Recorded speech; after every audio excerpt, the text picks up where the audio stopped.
विधि पूर्वक उपनयन संस्कार करके और धर्म कर्म को उपदेश दिया। लेकिन प्रहलाद जी अब नित्य प्रति पाठशाला में पढ़ने जाने लगे। एक दिन प्रहलाद जी गुरुकुल में जा रहे थे। रास्ते में एक कुम्हार का घर पड़ता था। प्रहलाद जी ने देखा कुम्हारी हाथ में तुलसी की माला लिए हुए राम राम कहते हुए अवा की परिक्रमा लगा रहे थे। जो पकाए ना, आओ चले बर्तन पके, वहाँ की परिक्रमा लगा रही। प्रहलाद जी को हाँ जो बर्तन पके जो रेवेन्यू मिट्टी को बना वो बर्तन बोला आओ चाक में तो मिट्टी का बना तुम पकावे ना कांच से लगा के राम राम ना देखो राम राम मिट्टी कोई रेवे तो वहाँ की परिक्रमा लगा रही। प्रहलाद जी को उसका यह कर्म कुछ अस्वाभाविक से लगा कि तो आओ एक परिक्रमा क्यों लगा रही है। तब पूछी कुमारी ने कहा दैत्येंद्र नंदन मेरे कच्चे बर्तनों के ढेर में बिल्ली ने बच्चा दिया था। जैसे कच्चा बर्तन लगाया बिल्ली उसने बच्चा दिया और मैंने वो सब बर्तनों में रख दिया। अब वो बच्चे मर जाएंगे। तो भगवान से प्रार्थना करें उसको बच्चे नहीं मारे क्योंकि अब निकाल तो सके ना। वो बर्तन कैसे निकाले, गर्म पानी धरती से ईंट पके भट्टा में रख दे वैसे ऐसे। तो मैंने सोचा था कि इनका अवा लगाते समय मैं उस पात्र को बचा दूंगी जिसमें बिल्ली के बच्चे, परंतु रात्रि में अवा लगाते समय मुझे इस बात का ध्यान नहीं रहा और वह घड़ा भी अवे में लग गया, आंच में लग गया। जब अवा की आग धधकी तो मुझे इस बात का स्मरण हुआ, परंतु अब तो सिर्फ भगवान के स्मरण पर और कोई उपाय संभव नहीं। अब निकाल नहीं सकता तो भगवान से प्रार्थना करें भगवान उनको बचा दे और न सफल ही हो सकता है।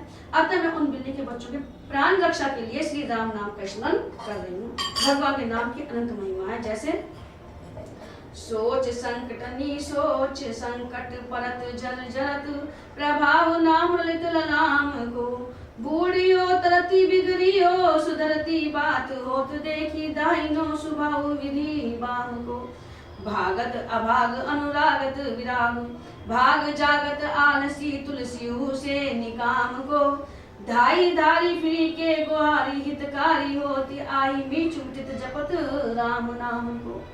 प्रहलाद जी अपने बाल स्वभावश कहा कुमारी मेरे पिताजी तो कहते हैं भगवान मैं ही हूँ। मेरे पिताजी तो भगवान कहते हैं मैं ही हूँ। समस्त देवी देवता तक मुझसे भय खाते हैं, तब तू उन्हें छोड़कर दूसरे भगवान को क्यों भजन भजती है? और वो दूसरे भगवान कौन है? कुमारी ने कहा आपके पिता अपने मन से बने बनाए नकली भगवान हैं। कुमारी ने समझाया बाबू कि तुम्हारे पिताजी तो नकली भगवान है। आपके पिता में सामर्थ्य नहीं कि जलती हुई अवा की अग्नि से बिल्ली के बच्चों को बचा सके। यह सामर्थ्य तो एकमात्र परमपिता परमात्मा में ही है और वह परमात्मा है भगवान श्री राम। कुमारी का उत्तर बड़ा ही निर्भीकतापूर्ण था, दृढ़ विश्वास से कहा वह यह डर नहीं करती कि अपने पिता की अवज्ञा पर कहीं राजकुमार रुष्ट न हो जाए। बस भाई राजा है पिता, कहीं मैं पूरे पिता की अवज्ञा पे रुष्ट हो जाए, राजा अप्रसन्न हो जाए। वह तो प्रभु विश्वास के बल पर निर्भर हो गई, प्रभु जो करेंगे वही होगा। यथा तुलसीदास शीर बाहु बल सदा अभय काहू न डरे। निर्भय होना देवी संपत्ति का प्रथम है। जब अपन भगवान से निर्भर हो जाते हैं, जैसे मेरे संकल्प भगवान जो होगा अच्छे ही होगा,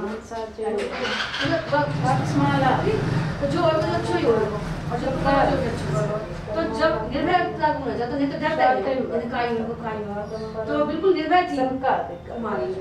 रत्न यथा अभ्याम सतुन संसुभी कुम्हारी के वचन सुनकर श्री प्रहलाद जी की श्री राम में बड़ी निष्ठा हो गई।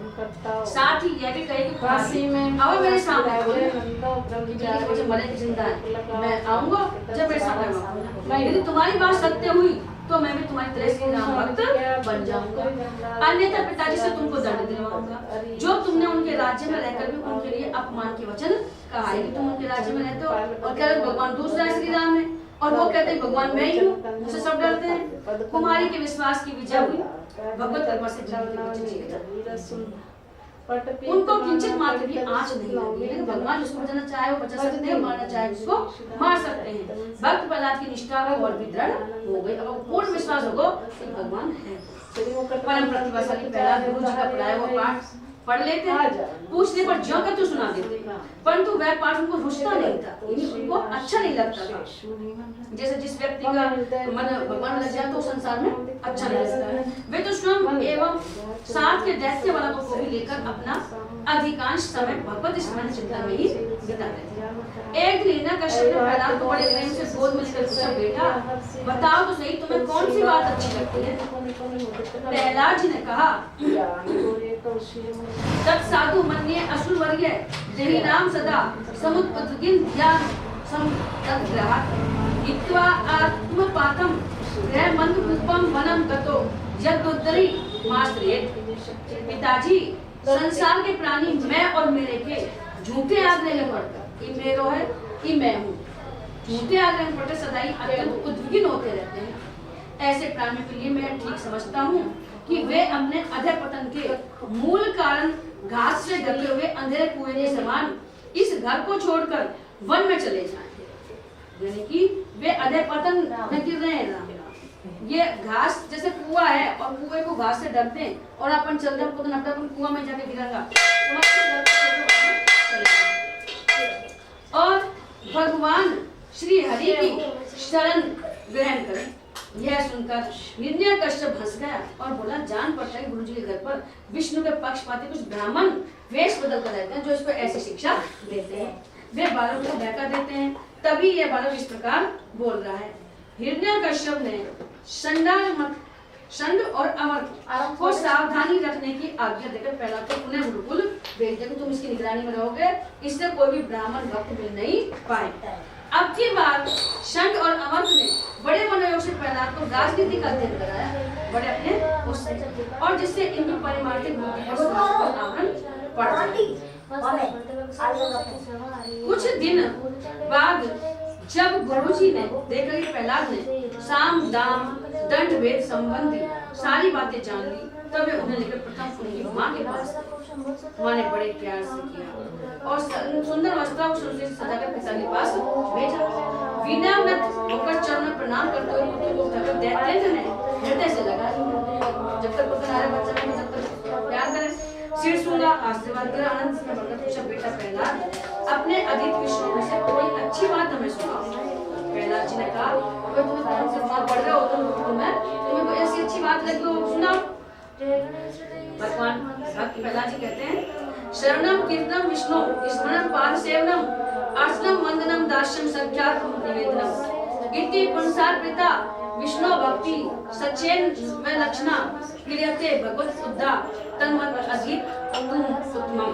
पिताजी, श्रवण कीर्तनादि भेद से जो भगवान की नवता भक्ति है, ना रामायण रामचरित, यदि यह भगवान के प्रति समर्पण भाव से की जाए, ये काम तो मैं उसी को उत्तम अध्ययन मानता हूँ।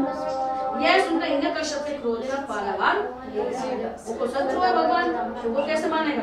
और उसने गुरुजी को बहुत डांटा कि तुम निश्चय ही ब्राह्मण हो, अतः साधु ब्राह्मणों का पक्ष करते हो, तुम ऐसी शिक्षा देते हो बच्चे को। मेरी किंचित भी परवाह न करके मेरे पुत्र को तुमने सर्वथा निस्तार शिक्षा दी, ये कोई सार शिक्षा नहीं है, बेकार शिक्षा है। पुरोहित पुत्र ने 100 सौगंध खाकर कहा कि आपका बालक न तो हमारे बिगाड़ने से निकला है और न अन्य के बिगाड़ने से। इस पुत्र जन्मजात स्वभाव है, व्यर्थ में हमें दोष नहीं लगते। कुछ अपने स्वभाव जो पिछले जन्म के होते ना, वो भी साथ में आते हैं। अपना जो स्वभाव जैसा होता है ना किसी का, तो अब जैसे अपन धर्म पुत्र में मर जाए, थोड़ा बहुत स्वभाव अपना जन्म में भी आ जाता है। जब हिरण्यकश्यप ने प्रहलाद जी से इस संबंध में पूछा तो उन्होंने भागवत तत्व का निरूपण करते पिताजी से भी भगवत भजन करने का अनुरोध किया कि पिताजी आप भी भगवत भजन करो, इसमें ही सार है, वो बेकार की बात नहीं है।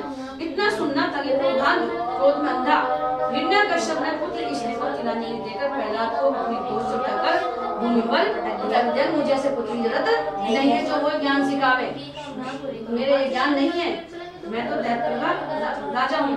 अपने आज्ञाकारी असुरों से उन्हें मार डालने को कहा कि इसको मार दो, ये भी मेरा दुश्मन है। असुर राज के आदेश से दुर्दांत दैत्य ने प्रहलाद जी को मारने के लिए विविध उपाय किए, परंतु सब व्यर्थ गए। जाको राखे साइया मार सके ना कोई, बाल ने बातों कर सके जो जग बैरी होए। तो बहुत सारे उपाय प्रहलाद जी को मारने के लिए इनके पिताजी ने करवाए, लेकिन वो सब व्यर्थ चले गए। जैसे भाग्यहीन के सब उद्योग धंधे व्यर्थ हो जाते हैं, यानी कि जैसे अपने भाग्य में उद्योग धंधे कर रहे हैं, परिश्रम कर रहे हैं, लेकिन अपने को सफलता नहीं मिल रही है। पासनी सो बांधी के अगाध नीर बोल राखे, तीर तलवार न सो मारी मारी हारे हैं। गिरी ते गिराई दियो डर पे नने कुतब, मद मत वाले भारे हाथी तर डाले हैं। थोड़े सिर आरे ले अग्नि मांझ जारे, और पूंछ मीड़ गातन लगाए नाग कारे हैं। भावते के प्रेम में मगन कछु जाने नहीं, ऐसे प्रहलाद पूरे प्रेम मतवारे। बोलो भक्त प्रहलाद की जय हो। ब्याल कराल माँ विष पावक, मत गयंद हूँ के रद तोरे। सासती सकी चली डर पे उठे, जिन करते कलवी मुख मोरे। नेक विषाद नहीं प्रहलाद कारण केहरी के बल हो रे। कौन की त्रास करे तुलसी जो बेरा के राम तुम्हारी है को रे। नहीं, जिसको भगवान रक्षा करता है उसको कोई नहीं मार सकता। पर्वत भेदी अस्त्र शस्त्र भक्त के शरीर का स्पर्श होते टुकड़े टुकड़े हो जाते हैं। कैसे भी अस्त्र शस्त्र करें, लेकिन वो प्रहलाद के स्पर्श करते ही टुकड़े। तो भी भगवान का भक्त था तो उसको कोई भी नहीं मार सकता। मत वाले हाथियों ने कुचलने के बजाय सूंड से उठाकर सिर पर बैठा लिया, यानी उसका आदर किया। भगवान के जो भक्त होते हैं उन पर चाहे कितनी विपत्ता आए, कितनी आपत्तियां आए, लेकिन उनके ऊपर कोई भी प्रभाव नहीं पड़ता है प्रतिकूल परिस्थितियों का। विष्णु गले की हार माला बन गए, विष्णु उसको गले में डाल दिया, फूलों की माला की बना दिए, लेकिन उनका भी कोई असर नहीं पड़ा। सांप ने नहीं खाया। मृगेंद्र श्वान वध पूंछ लाते हुए चरणों में लौट गए, और जो मृगेंद्र सिंह वगैरह थे वो सब पूंछ लाते हुए उनके चरणों में लौट गए। क्योंकि स्वभाव ही ऐसा, उनके विक्रम जैसे निकले, कोई उनका दुश्मन है ही नहीं। सब में भगवान देख रहे हैं जैसे मीरा जी की तरह, चाहे वो सिंह है, चाहे गाय है, चाहे सांप है, चाहे तलवार है। सिंहासन हो गई, हाँ चलो लौट गए। सूली भी सिंहासन हो गई, सूली लगाई गई तो उसका भी प्रभाव नहीं पड़ा। नहीं, कोई भी प्रतिकूल परिस्थिति उनका कोई प्रभाव नहीं पड़ा। पर्वत से गिराए जाने पर कठोर प्रति कोमल सुमन से हो गए, क्योंकि भगवान झेल रहे हैं उनको, तो भगवान अपने हाथों में ले रहे हैं। पर्वत के नीचे दबाए जाने पर पहाड़ फूलों की गेंद हो गई, यानी पहाड़ों का भी उनके ऊपर कोई असर नहीं हुआ। लाखों मन लकड़ियों के ढेर में अग्नि लगाई गई, जो होलिका अपन होली जलाते हैं, लपटें आकाश चूम रही थी। हिरण्यकश्यप की बहन होलिका, जिसे अग्नि में न जलने का वरदान मिला था, अग्नि स्तंभन विद्या जानती थी कि भाई अग्नि को मैं रोक दूंगी, मेरे ऊपर प्रभाव नहीं करेगा, और वो पहला मर जाएगा। गोद में लेकर बैठी, वह इन्हें गोद में लेकर बैठी अग्नि महल के बीच, परंतु आश्चर्य होलिका भस्म हो गई, और प्रहलाद के लिए भूत्व ज्वाला चंदन पंख बन गई, और उनके लिए वो ज्वाला भी चंदन बन गई। लेकिन कब वो जब उन्होंने पूर्ण समर्पण किया भगवान के चरणों में। हिरण्यकश्यप हक्का बक्का सा देख रहा था, उससे रहा नहीं गया। उसने पूछा, प्रहलाद तुम्हें ताप नहीं लग रहा है? प्रहलाद जी ने कहा, राम नाम जपताम कुतो भयम, सर्वथा पाप मने भेषजम, पश्चातात मम गात सन्निधो पावको अपि सलीला लायते अधुना। हे पिताजी, समस्त तापों की एक महा औषधि श्री राम नाम को जपने वाले को भय कहा। जो भगवान का नाम जपता है उसको अभय दान मिल जाता है। भगवान अपनी तरफ से अभय दान देते हैं, उसको किसी का डर नहीं लगता, जलने का, मरने का, काटने का, कोई बुरा बोलेगा, अपमान करेगा, वो सम हो जाते हैं। तो राम नाम को जपने वाले को भय कहा।